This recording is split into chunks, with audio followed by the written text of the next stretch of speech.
त्वमेव त्वम। पुण्य आत्माओं को मेरा नमस्कार।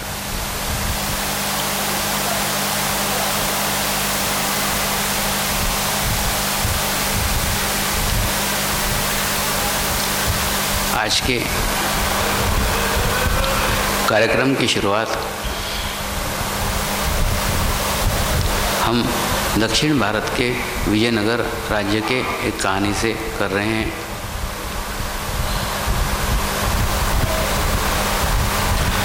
दक्षिण भारत में एक विजयनगर नाम का राज्य था।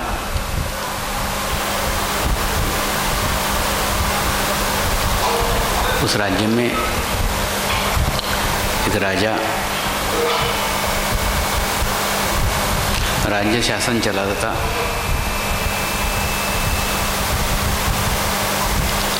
राजा निसंतान था। तो राजा के मृत्यु के पश्चात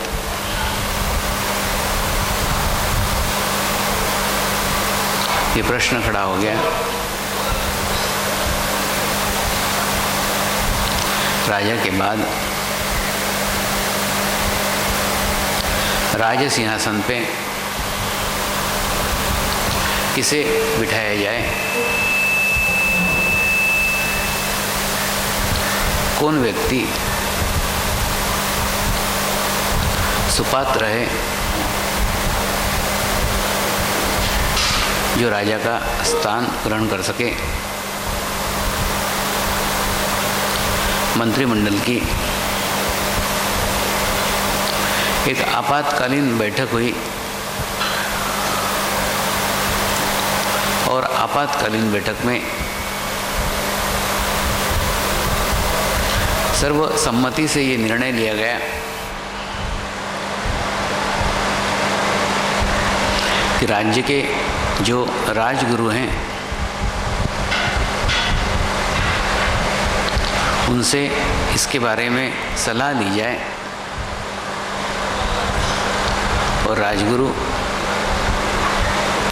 जिस व्यक्ति का भी चुनाव करे उसे राजा मान लिया जाए। सारे लोग एकत्र होके उस राजगुरु के पास गए और राजगुरु के पास जाकर उन्हें प्रार्थना की, हमारे देश के राजा का निधन हो गया है और हम चाहते हैं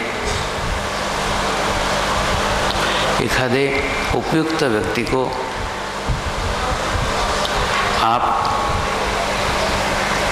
राज सिंहासन पे बिठाएं। आप जिस व्यक्ति को भी राज सिंहासन पे बिठाएंगे उस व्यक्ति को हम राजा की मान्यता प्रदान करेंगे। राजगुरु ने थोड़ी देर विचार किया और थोड़ी देर विचार करने के बाद उन्हें कहा, कल सवेरे राज्य की सीमा में जो भी व्यक्ति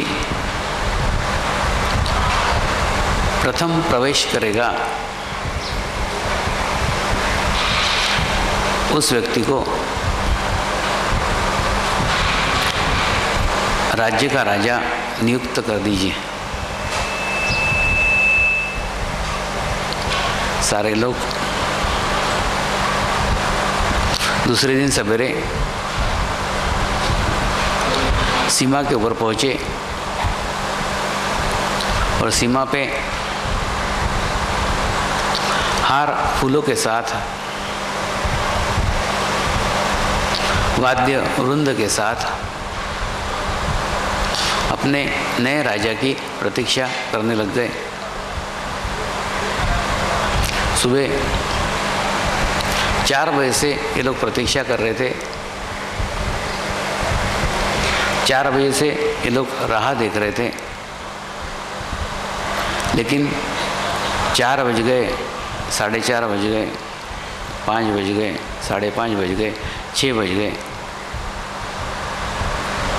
किसी भी व्यक्ति ने उस राज्य की सीमा में प्रवेश नहीं किया।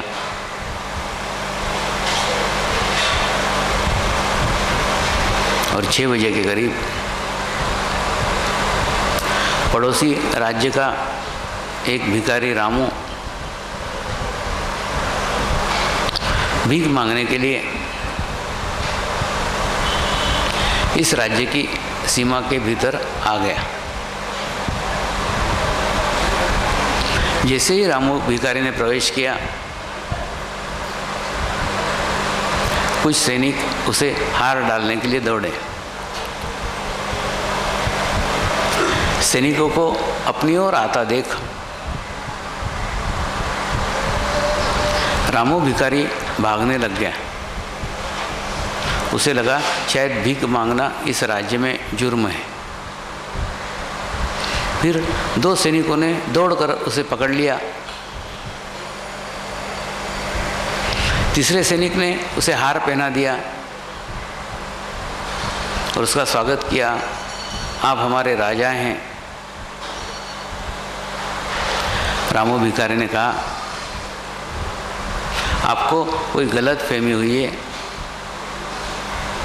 मैं राजा वाजा कुछ नहीं हूँ, मैं पड़ोसी राज्य का भिखारी हूँ। वहाँ से भीख मांगते मांगते आपके राज्य में आया हूँ। और सैनिकों ने कहा, आप आज के पहले क्या थे उससे हमें लेना देना नहीं है। आप आज से हमारे राजा हैं, हम आपको राजा के रूप में मान्यता देते हैं। और बड़े स्वागत के साथ, बड़े गाजे वाजे के साथ, बड़े हार फूल के साथ रथ में बिठा करके हमारे रामू की सवारी निकाली गई। ये रामू को राजभवन लाया गया।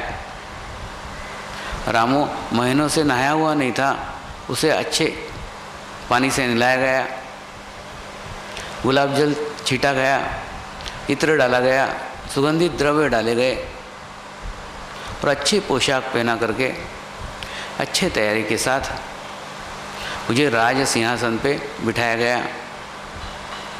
राज तिलक किया गया और राज तिलक करने के बाद में उसे मुकुट सौंपा गया। ये सारी क्रियाएं होने के बाद पड़ोसी देशों के राजदूत एक एक करके लाइन से हमारे रामू महाराज के दर्शन करने को आए। और दर्शन करने के लिए आने के बाद जैसे ही कोई राजदूत कोई नजराना पेश करता, हमारे रामू महाराज अपने सिंहासन से उठकर उसको भीख मांगने लग जाते, दे दे दे दे दे दे। वो राजदूत घबरा जाता, ये राजा को नजराना तो मैं देने ही आया हूँ, ये दे दे क्या कर रहा है। उसके बाद में फिर नीचे बैठ जाता था। फिर कोई व्यक्ति उसे नजराना पेश करने को आता था, फिर यही दोनों हाथ आगे करके दे दे दे दे दे दे फिर मांगने लग जाता था। इस प्रकार एक के बाद एक लोग नजराने पेश करते गए। रामू भिखारी का आदत थी, कोई भी संपन्न व्यक्ति सामने दिखा कि भीख मांगने लग जाना। वर्षों की आदत थी, बहुत पुरानी आदत थी, सालों की आदत थी। एक दिन में वो छूट नहीं सकती थी। लेकिन अपनी इस आदत के ऊपर रामू को खुद को लज्जा आई। सोचा परमात्मा की कृपा में मैं भिखारी से राजा बन गया, उसके बावजूद भी मेरी कोई आदतें नहीं छूटी, मेरे संस्कार नहीं छूटे, मेरी वही आदत है, आज भी कोई व्यक्ति दिखता है तो मैं भीख मांगने लग जाता हूँ। वो अपनी नज़र में ही गिर गया। बाद में बड़ा दुखी मन से राजवाड़े में जाकर सोचता रहा कि मैं इसके लिए उपयुक्त नहीं हूँ। मैं क्यों न जाकर राजगुरु को बताऊँ कि मैं राज सिंहासन के उपयुक्त नहीं हूँ, आप किसी उपयुक्त व्यक्ति पे इसे बिठा दीजिए, मैं एक भिखारी हूँ, जाके मैं बताता हूँ उनको। ऐसा सोच करके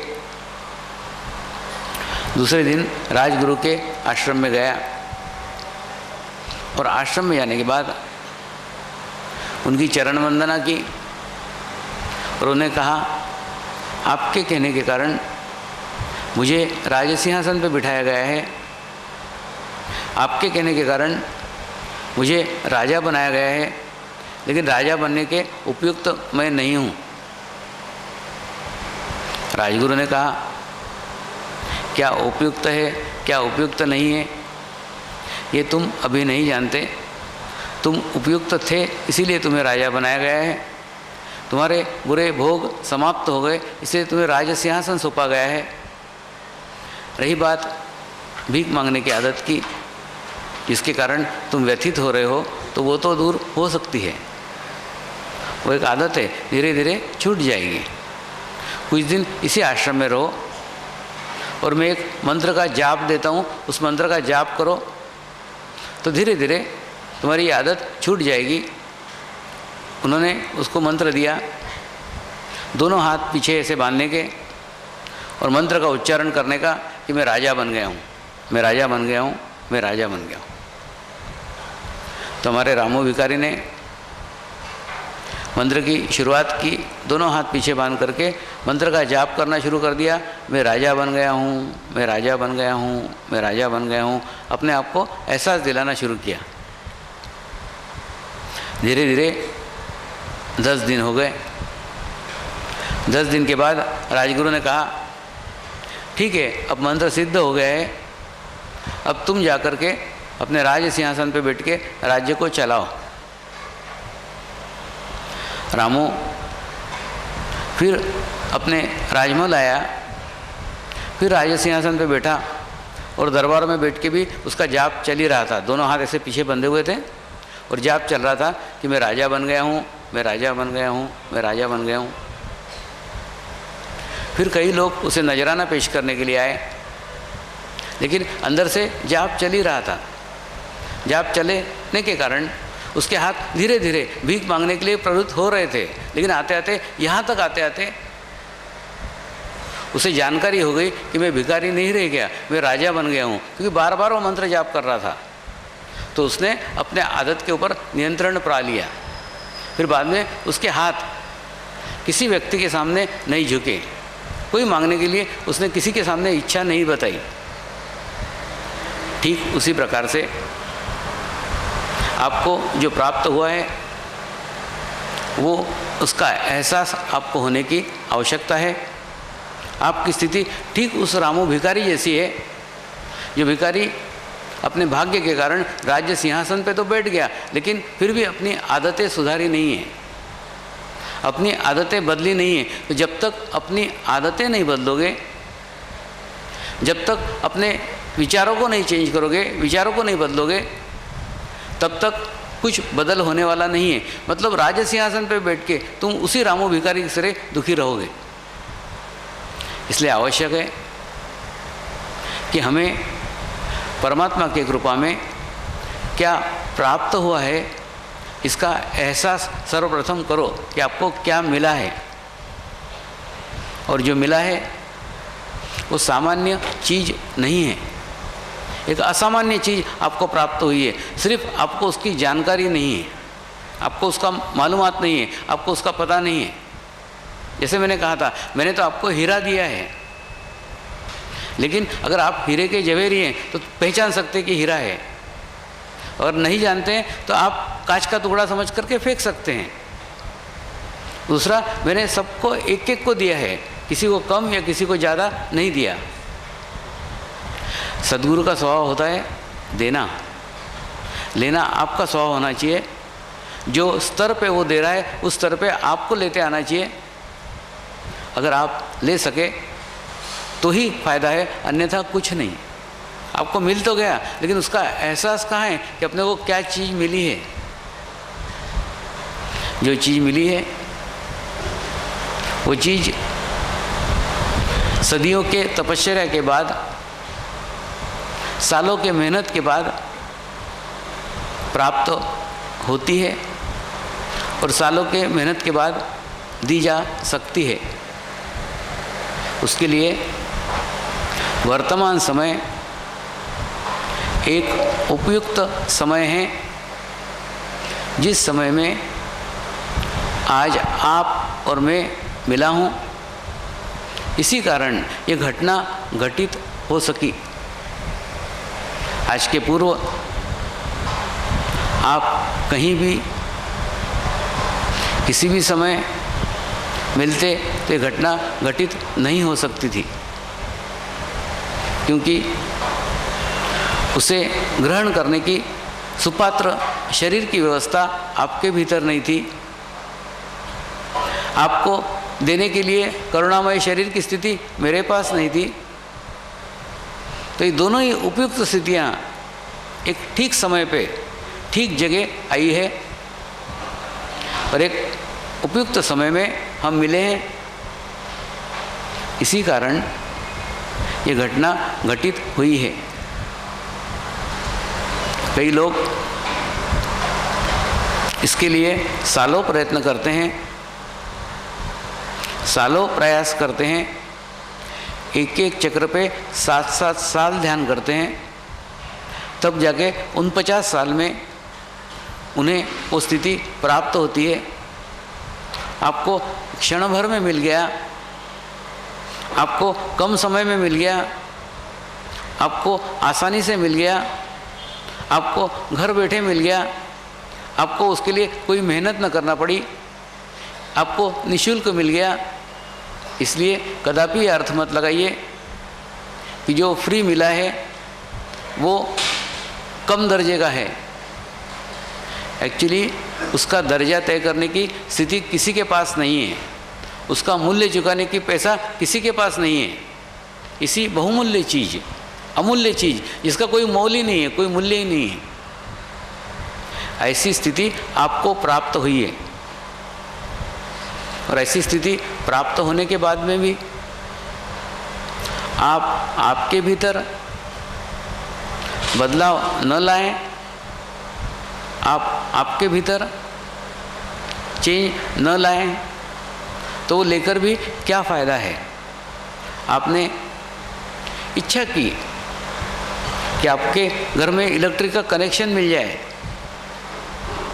और इलेक्ट्रिक का कनेक्शन मिलने के बाद भी अगर आप मेन स्विच ऑफ करके रखें और अंधेरे में ही रात गुजारें तो लाइट का कनेक्शन लेने का कोई फ़ायदा ही नहीं है। इतनी बहुमूल्य स्थिति आपको प्राप्त होने के बाद आवश्यक है आपको आपके भीतर बदलाव करने की आवश्यकता है, आपको आपके भीतर चेंज करने की आवश्यकता है। और जब तक आप स्वयं चेंज नहीं करेंगे, बाहर से आके कोई चेंज करने वाला नहीं है। दूसरा, परिस्थितियों का, समस्याओं का आप बहाना मत कीजिए। ये परिस्थितियाँ आपने ही निर्माण की है, ये समस्याएं आपने ही निर्माण की है। जैसे आपके भीतर समस्या है तो आपको बाहर समस्या है। आप आपकी भीतर की समस्या दूर कर लो, आपकी बाहर की समस्या दूर हो जाएगी। आपकी बाहर की समस्याएं आपके भीतर की समस्या का प्रतिबिंब है। अगर आपके भीतर समस्या न होती तो बाहर की समस्या कभी आमंत्रित नहीं होती, बाहर कभी समस्या आ ही नहीं सकती थी। उसे आपने बुलाया है और आवश्यक है आप आपके भीतर की समस्या दूर करो ताकि बाहर की समस्याएं दूर हो सके। रही बात परमात्मा की, तो कल मैंने आपको बताया कि परमात्मा प्रत्येक कण कण में परमात्मा है।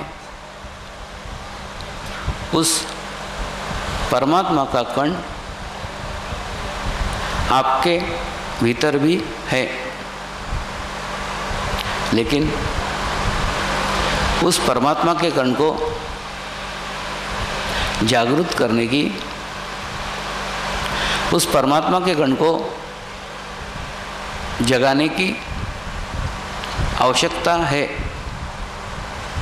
उस कण को प्रज्वलित करने के बाद प्रज्वलित रखने का कार्य आपका है। अगर उस परमात्मा के कण को आप प्रज्वलित कर सके तो उसके प्रकाश में आपके भीतर के सारे दोष जल जाएंगे, आपके भीतर के सारे दोष समाप्त हो जाएंगे। और जब आपके भीतर के सारे ही दोष समाप्त हो गए, आप जीते जी मर गए, तो फिर बचा रहता है सिर्फ परमात्मा।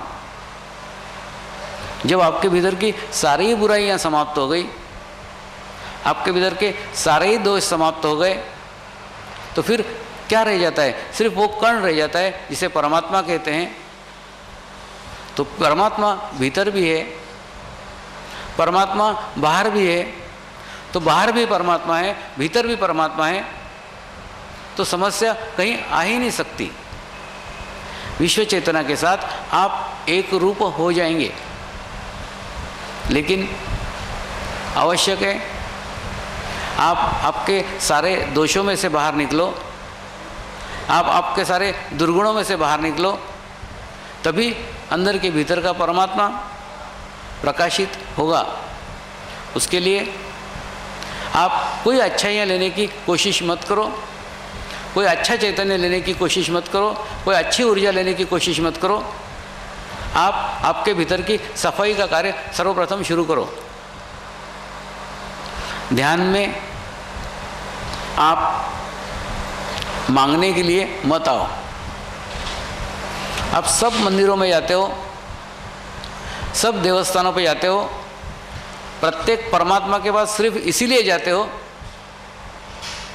कि कोई चीज़ मांग सको। ये मांगने की आदत छोड़ दो। आप आज से प्रत्येक मंदिर में सिर्फ इसलिए जाओ, हे परमात्मा मेरे भीतर का परमात्मा जागृत कर दे, हे परमात्मा मेरे भीतर की प्रकाश को जागृत कर दे। ऐसी प्रार्थना करना शुरू कर दो तो आप देखेंगे आपके भीतर का परमात्मा जागृत होना चालू हो जाएगा। और चालू होने के बाद आपके सब कार्य करने की क्षमता, कार्य करने की शक्ति आपके भीतर ही आ जाएगी। देखिए, प्रत्येक छोटे छोटे कार्य के लिए परमेश्वर पे निर्भर रहना ठीक नहीं है। प्रत्येक छोटे छोटे कार्य के लिए मंदिर में जाके मांगना ठीक नहीं है।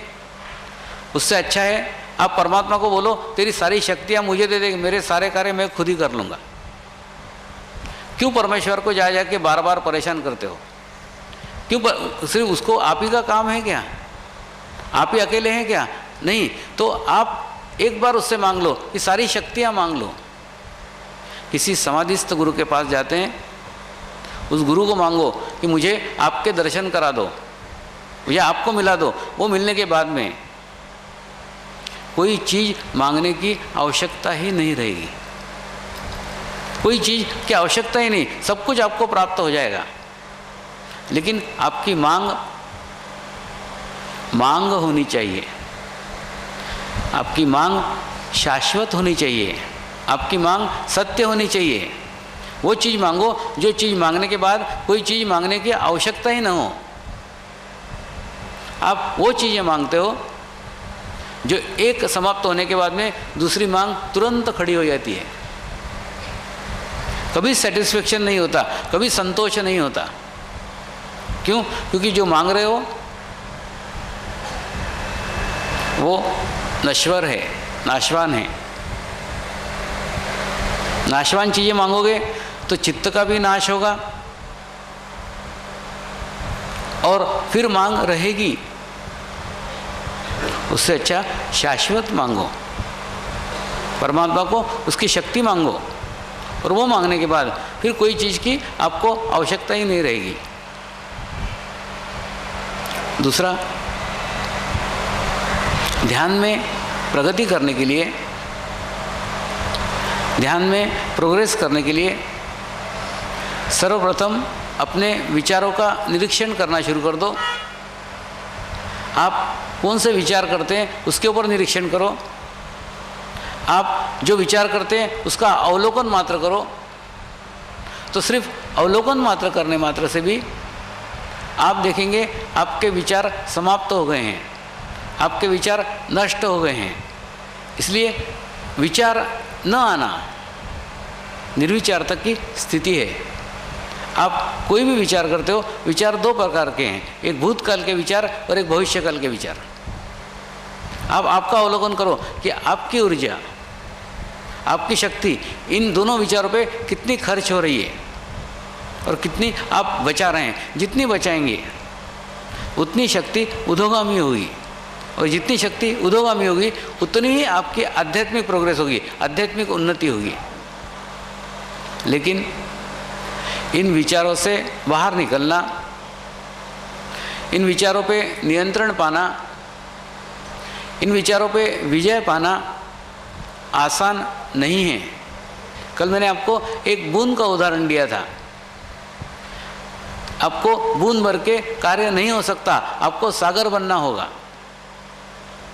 इसीलिए सेंटरों की स्थापना की हुई है। आप एक नियम बनाओ कि हफ्ते में एक दिन सेंटर अवश्य जाएंगे। अगर एक दिन सेंटर पे आप अवश्य जाएंगे तो आप सामूहिकता में जाएंगे, आप कलेक्टिविटी में जाएंगे, और आपको वो स्थिति प्राप्त होगी जो स्थिति के आप लायक भी नहीं हैं। इसलिए जब तक आप सामूहिकता में नहीं जाते, जब तक आप कलेक्टिविटी में नहीं जाते, तब तक कोई प्रगति संभव ही नहीं है। अपनी खुद की प्रोग्रेस करने के लिए आपको सामूहिकता में जाने की आवश्यकता है, कलेक्टिविटी में जाने की आवश्यकता है। दूसरा, ये मैं नहीं कह रहा, परमेश्वर की शक्तियाँ आपको सामूहिकता में मिलना चाहती है। आप एक एक करके, मैं आपके एक एक करके दरवाजे पे नहीं आया। जब आप सामूहिकता में आए, जब आप कलेक्टिविटी में आए, तभी मैं आपके पास आया हूँ। परमेश्वर की शक्तियाँ मेरे माध्यम से आप तक पहुँची है, लेकिन वो तभी पहुँची जब आप सामूहिकता में थे। जब आप सामूहिकता में आए तभी ये आपको प्राप्त हुई है। तो आपकी सारी प्रगति की शुरुआत, आपके सारे प्रयास की शुरुआत सामूहिकता से हुई है, और सामूहिकता तक ही आपको रहना है। इसके बाहर जहाँ गए वहाँ समझ लेना कि अपनी स्थिति गिर रही है। आप अपना अवलोकन करो, आप कितने सामूहिकता में जुड़े हुए हो। जितने सामूहिकता में जुड़े हुए उतनी आपकी स्थिति अच्छी है। कोई भी प्रभाव के लिए आपको एक प्रोटेक्शन है, कलेक्टिविटी का प्रोटेक्शन है। तो जितने आप सामूहिकता में जाओगे उतनी आपकी प्रगति होगी, उतना ही आपका प्रोग्रेस होगा। दूसरा, धीरे धीरे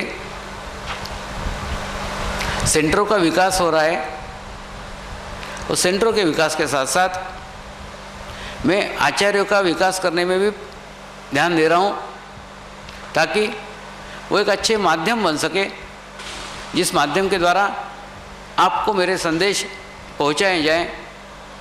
जीवंत गुरु की यही एक विशेषता है, वो किसी से अधिक कार्य नहीं कराता है, क्योंकि स्वाभाविक है किसी भी व्यक्ति से अधिक कार्य कराया तो उस व्यक्ति की राइट साइड एक्टिवेट होती है, और राइट साइड एक्टिवेट होने के बाद में उस व्यक्ति में अहंकार आ जाता है, ईगो आ जाता है। ऐसे समय उस व्यक्ति का घर बैठना ही अधिक उचित होता है। इसीलिए किसी को भी मैं दूर करता हूँ तो समझ लीजिए वो उसके भले के लिए ही किया है। जैसे एक चेस खेलते हैं, उस चेस में एक आधा प्यादा दिख रहा है कि आगे जाके मरने वाला है, तो उस प्यादे को तुरंत हम चेस में पीछे ले लेते हैं। क्यों? क्योंकि उसकी सुरक्षा के लिए, उसको बचाने के लिए। ठीक उसी प्रकार से मैं अगर कोई काम की जिम्मेदारी आपको सौंप रहा हूँ या आपकी कोई जिम्मेदारी वापस ले रहा हूँ, दोनों में आप ही का हित है। गुरु किसी का अहित कर ही नहीं सकता। जो कुछ करता है वो आपके अच्छे के लिए, आपके भले के लिए है। इसलिए जो कुछ बदलाव कर रहा हूँ, हर बदलाव के लिए तैयार रहो। प्रत्येक बदलाव आपके जीवन में एक अच्छी चीज़ लेके आएगा। सिर्फ आप उसको ग्रहण कर लो, मान्य कर लो, भले ही उस समय आपको वो समझ में आए या नहीं आए। पूर्ण विश्वास रखो, गुरु जो कुछ कर रहे हैं वो मेरे भले के लिए कर रहे हैं, मेरे अच्छे के लिए कर रहे हैं। दूसरा, अपने यहाँ ये ट्रस्ट में परंपरा है कि 3-3 साल में ट्रस्टी बदले जाते हैं। वो भी इसलिए कि मैं आपके सतत संपर्क में रह सकूं। मैं जर्मनी में एक ऐसे संस्था के मालूमात हुआ, पता चला, जिसके 32 साल से जो साधक है उन्होंने अपने गुरु के दर्शन तक नहीं किए, क्योंकि ट्रस्टियों ने ऐसा उनको घेर के रखा था कि वो आम आदमी तक उनको पहुंचने ही नहीं देते थे। इसलिए 3-3 साल में जब ट्रस्टी बदले जाएंगे तो उनका कोई जाल मेरे आसपास नहीं होगा और मैं आपके लिए सदैव उपलब्ध रहूँगा। दूसरा, प्रत्येक व्यक्तियों को कार्य करने का चांस मिलना चाहिए, प्रत्येक व्यक्तियों को कार्य करने के लिए क्षेत्र मिलना चाहिए। इसी उद्देश्य से प्रचारकों की नियुक्तियां की गई थी, लेकिन प्रचारकों की नियुक्ति के समय जब वो कार्य क्षेत्र में गए तो वो उस स्थिति में प्रचार नहीं कर सके जिस स्थिति में प्रचार करने की आवश्यकता थी। देखिए, अगर एक स्थिति है, वो स्थिति में अगर आप नहीं कार्य कर सके तो आपको तकलीफें हो सकती है, आपको परेशानियां हो सकती है। तो उन प्रचारकों की परेशानियां मैंने जानी, उन प्रचारकों की तकलीफें मैंने जानी। रोज़ जानने के बाद में ही मैंने निर्णय लिया कि जब तक मेरे स्ट्रांग नहीं होते तब तक उनको प्रचारक के रूप में नहीं भेजूंगा। प्रचारक के जगह खुद मैं मेरा प्रचार कार्य हाथ में ले रहा हूँ, स्वयं मैं खुद उसको चलाऊंगा, ताकि आने वाले कोई भी समस्याएं, आने वाली कोई भी तकलीफ़ें मेरे प्रचारकों तक नहीं पहुँचे, किसी को उससे कोई तकलीफ ना हो, किसी को उससे कोई परेशानी ना हो। इसीलिए ये प्रचार कार्य मैंने मेरे हाथ में लिया है ताकि उसको एक व्यवस्थित तरीके से चला सके, व्यवस्थित तरीके से कर सके। दूसरा, 15 नवंबर से बाबा स्वामी धाम का निर्माण प्रारंभ हुआ था और निर्माण के खड्डे खोदने से लेके स्लैब डालने तक, मार्बल लगाने तक सब जगह मैं उपस्थित रहा हूँ। एक एक चीज़ ढूंढ करके, एक एक चीज़ चुन चुन करके लगाई है। प्रत्येक जगह वाइब्रेशंस का, प्रत्येक जगह एनर्जी का ख्याल रखा हुआ है। यहाँ तक अभी मार्बल लेने के लिए भी मकराना मैं स्वयं गया था। अपने पंथ की विशेषता है, प्रत्येक चीज़ जीवंत है। वो मार्बल में व्यापारी बोले, आप पहले स्वामी हो जो अपने खुद के लिए मार्बल लेने आए, यहाँ कोई लेने को नहीं आता। क्यों? क्योंकि मैं प्रत्येक मार्बल को वाइब्रेशन से चेक करना चाहता था। प्रत्येक पत्थर का चुनाव एनर्जी से किया, वाइब्रेशन से किया। दूसरा, प्रत्येक दुकान में एक शिविर हुआ और प्रत्येक दुकान में शिविर होने के बाद में एक उच्च अवस्था में ये पूर्ण कार्य संपन्न हुआ। वो मार्बल के व्यापारी पीढ़ियों से वहाँ धंधा कर रहे थे। उनको मैंने दूर से सिर्फ वाइब्रेशन से बताया कौन सा मार्बल अच्छा है, कौन सा मार्बल ख़राब है। फिर मैंने उनको बोला, अब आप कीमत के हिसाब से देख लो, बराबर वो सही निकला। तो वो भी आश्चर्यचकित रह गए कि आपने कैसे जाना, कैसे पहचाना। तो सिर्फ स्पर्श करके मार्बल को पहचाना जा सकता है, जाना जा सकता है। वो जानकारी मैंने उन्हें दी तो वो भी आश्चर्यचकित रह गए कि ऐसा भी जाना जा सकता है, ऐसा भी पहचाना जा सकता है। ऐसा वाइब्रेशंस से सिलेक्ट किया हुआ मार्बल बाबा धाम में लगा। खरीदते समय मैंने उनको बताया था, बेचने के उद्देश्य से अगर ये मार्बल बेचोगे तो बिकेगा, लेकिन लगेगा नहीं। आप ये इच्छा करके लगाओ कि मेरे यहाँ का मार्बल वहाँ लगना ही चाहिए, तो ही लगेगा, अन्यथा नहीं लगेगा। तो उन्होंने वहाँ लगने की शुद्ध इच्छा से जब मार्बल बेचा तो बराबर वहाँ पे मार्बल लगा और मार्बल का भी काम करीब करीब पूर्ण होने को आया है। बाबा स्वामी धाम की शुरुआत जब हुई थी, मेरी इच्छा तो एक छोटे से कॉटेज की थी कि एक 5 लाख रुपए का एक छोटा सा कॉटेज बन जाए, जो एकांत में हो, भीड़ भाड़ से दूर हो, ऐसा सब कुछ सोच करके कल्पना रखी थी। लेकिन जब वो कल्पना साकार हुई तो 5 लाख रुपए की सिर्फ प्लीन थे उसकी। तो ये इतना विशाल स्वरूप क्यों प्राप्त हुआ, ये मुझे उस समय समझ में नहीं आया। मेरी भी इच्छा नहीं थी कि इतना बड़ा बने, मैंने भी विचार नहीं किया था इतना बड़ा बने, मैंने भी सोचा नहीं था इतना बड़ा बने, फिर क्यों बना? उसके पीछे गुरुदेव की कोई इच्छा रही होगी, जिसी कारण इतना बड़ा भवन निर्माण हुआ। और आज जब वो समाप्ति की ओर है तो महसूस हुआ अधिक से अधिक लोगों को जुड़ने के लिए एक बड़े भवन की आवश्यकता थी। अनेकों लोग अलग अलग कारण से, अलग अलग निमित्त से उसके साथ जुड़े हैं। जैसे एक बहुत बड़ा पानी अगर आने वाला है तो उसके लिए एक गिलास पर्याप्त नहीं है, उसके लिए बहुत बड़ी टंकी लगेगी। ठीक उसी प्रकार से कई लोग उसके साथ जुड़ने वाले हैं, जुड़ने वाली चीज़ बड़ी होगी। दूसरा, मैं तो एक समुद्र किनारे पड़ा हुआ शंख था,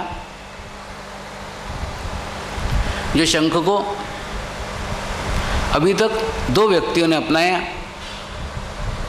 एक व्यक्ति वो थे जो इनोसेंट थे, अबोध थे, छोटे बच्चे थे। छोटे बच्चे रेत में खेल खेलते खेलते भी एक आधे शंख को उठा लेते हैं, उनको खेलने में शर्म नहीं आती। ठीक उसी प्रकार से जो अबोध लोग थे, जो इनोसेंट लोग थे, ऐसे लोगों ने मुझे अपना लिया। दूसरे वो व्यक्ति थे जिन्होंने शंखों के बारे में संपूर्ण जानकारी थी कि ये उत्कृष्ट क्वालिटी का शंख है, तो उन्होंने झुक करके उसे उठा लिया, क्योंकि उन्हें उसका ज्ञान था, उसे उन्हें जानकारी थी। तो ऐसे 2 प्रकार के व्यक्तियों ने मुझे अब तक जाना था। लेकिन ये बाबाधाम का जो स्टैंड है, ऐसा चांदी का स्टैंड बनने के बाद में जब उस पर शंख को रखा जाएगा तो कई अहंकारी व्यक्ति भी उसको जानने आने वाले हैं। तो प्रत्येक परिस्थितियां हैं, जैसी जैसी परिस्थितियां बदलती जाएगी वैसे वैसे चेंज आते जाएगा। लेकिन कोई इच्छा न करते हुए, कोई प्रयत्न करते हुए आसानी से ये सब कार्य संपन्न हो गया है। और उस बाबाधाम में मैंने एक विशेष कक्ष बनाया है। हर दफ़े मुझे आपकी चिंता होती है, मेरी नहीं। कई बार मैं स्थान को सिर्फ इसलिए सिकोड़ लेता हूँ, स्थान को इसलिए सीमित कर लेता हूँ ताकि वहाँ कोई आके उस वाइब्रेशंस को प्रभावित न हो जाए, उसे वाइब्रेशन सहन नहीं हो, ऐसा नहीं होना चाहिए। लेकिन एक कक्ष मैंने वहाँ ऐसा बनाया है जिस कक्ष में मेरे अलावा कोई प्रवेश नहीं करेगा, और उस कक्ष का पूरा साफ सफाई झाड़ू पोछा मैं स्वयं करूँगा। और ताकि एक जगह तो ऐसी हो जिस जगह मैं मेरे पूर्ण स्वरूप में बैठ सकूं।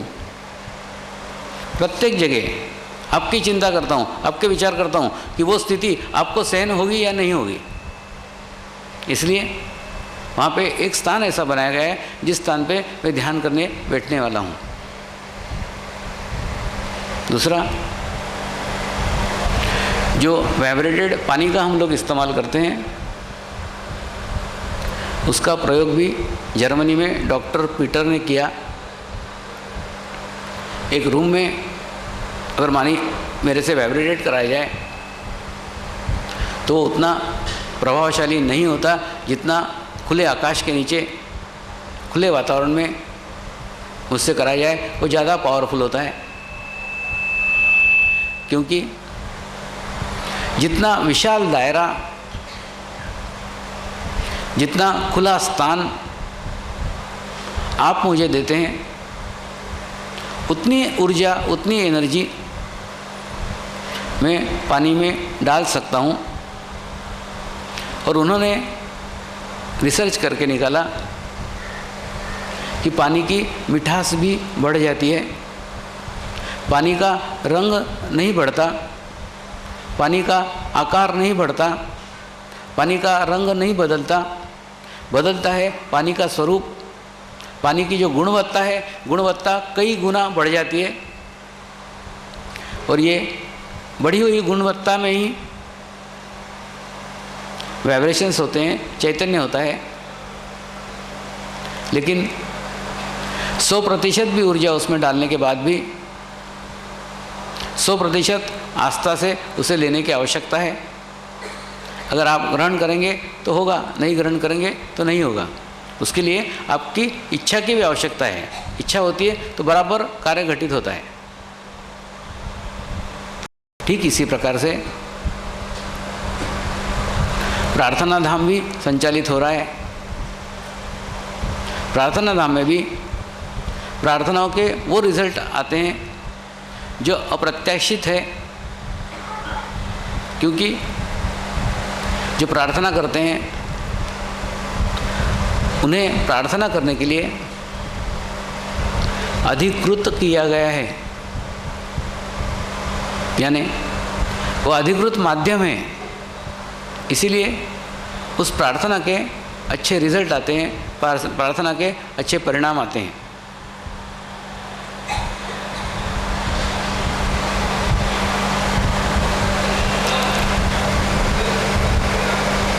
मैंने इस शिविर का आयोजन इस उद्देश्य से किया था कि जो बातें आप नियमित ध्यान से जान सकते थे, लेकिन फिर भी नियमित ध्यान न होने के कारण जान नहीं पाए, वो बातें मैंने पहली बार आपको स्पष्ट रूप से कही। आप ध्यान करते तो ये सब बातें ध्यान की उच्च कक्षा में जाने के बाद स्वयं ही पता चल जाती है। मैंने उसके लिए आपका 3 साल इंतज़ार किया, 4 साल इंतज़ार किया, लेकिन आप जब नहीं जान पाए तो मुझे स्पष्ट रूप से बताना पड़ा। मोक्ष पाना, मोक्ष देना, ये दोनों ही एक जीवंत प्रक्रिया है। मोक्ष देने वाला भी जीवित व्यक्ति होना आवश्यक है। मोक्ष लेने वाला व्यक्ति भी जीवित देहधारी आवश्यक है। इस हमारे देह को हम हाड़ मांस का पुतला कहें, मलमूत्र का टुकड़ा कहे, कितनी भी बुराई बताएं, कितनी भी गलती बताएं, तो भी इस शरीर के बिना मोक्ष संभव ही नहीं है।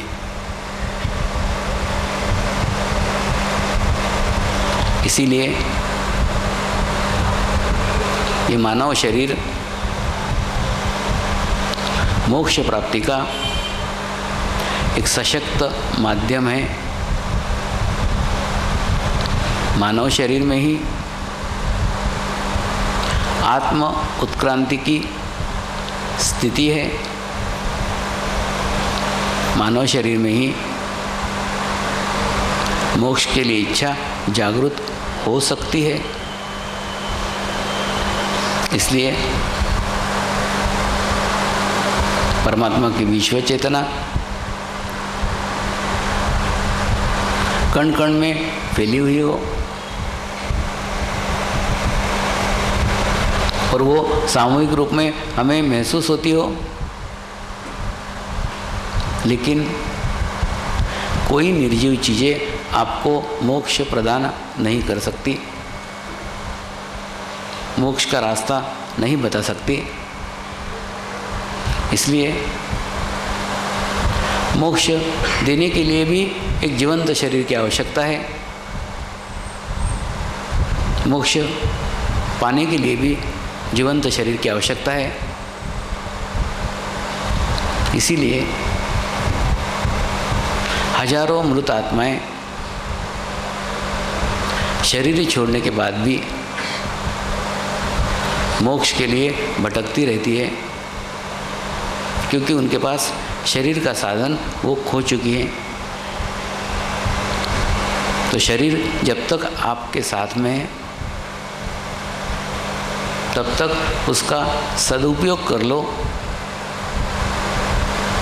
शरीर जब आपके पास में है तो उसका सही इस्तेमाल करो, और सही इस्तेमाल करोगे तो ही इस मानव जन्म में आने का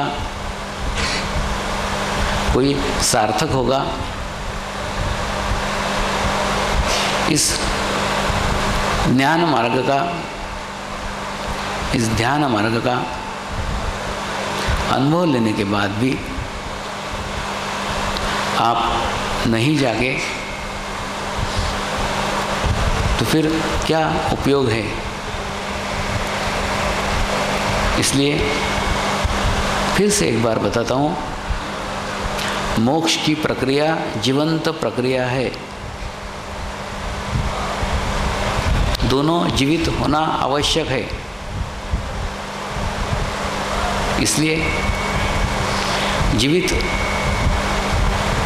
गुरु के द्वारा ही मोक्ष का मार्ग खुल सकता है, मोक्ष का मार्ग बन सकता है। मोक्ष भी एक स्थिति है, लेकिन उस स्थिति का चांस मनुष्य को अपने जीवन काल में एक ही बार मिलता है।